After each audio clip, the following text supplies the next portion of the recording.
미국이 해외에서 벌인 가장 긴 전쟁, 아프간 전쟁이 20년 만에 공식 종료됐습니다. 철수 인력을 태운 마지막 미 수송기는 철수 시한을 하루 앞두고 쫓기듯 시미아의 카불 공항을 이륙했습니다. 탈레반은 아프간 완전 독립을 선언하며 축포를 쏘아 올렸습니다. 미군과 탈레반 사이의 총격은 멎었지만 앞으로 풀어야 할 숙제는 전쟁만큼이나 답 찾기가 쉽지 않아 보입니다. 전쟁의 시발점은 9.11 테러 배후로 지목된 알카에다 수장 오사마 빈 라덴의 처리 문제였습니다.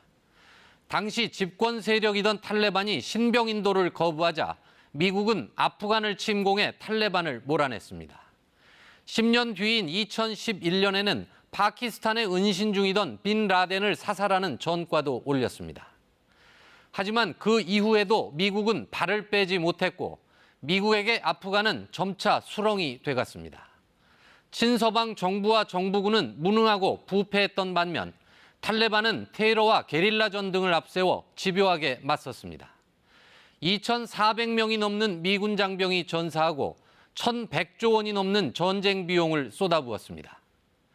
우리 정부도 2007년까지 수송과 의료 지원 등 비전투 부대를 아프간에 파병했습니다. 2007년 2월에는 다산 부대 소속이던 윤장호 하사가 폭탄 테러로 전사한 아픈 기억이 있습니다. 같은 해 7월에는 탈레반에 납치된 교회 신도 23명 가운데 2명이 피살돼 사회에 큰 충격을 던졌습니다. 아프간 전쟁 20년 동안 민간인을 포함해 20만 명 이상이 목숨을 잃었습니다. 이런 엄청난 대가를 치르고도 아프간이 테러의 온상이 될 것이란 우려는 여전합니다. IS 등 이슬람 무장단체들의 테러와 미국의 보복 공격이 되풀이되는 악순환입니다.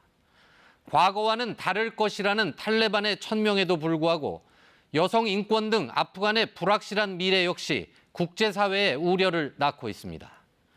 미국으로서는 당장 철군 이후에도 아프간에 남아있는 자국민 등의 무사 귀환이 발등에 불입니다.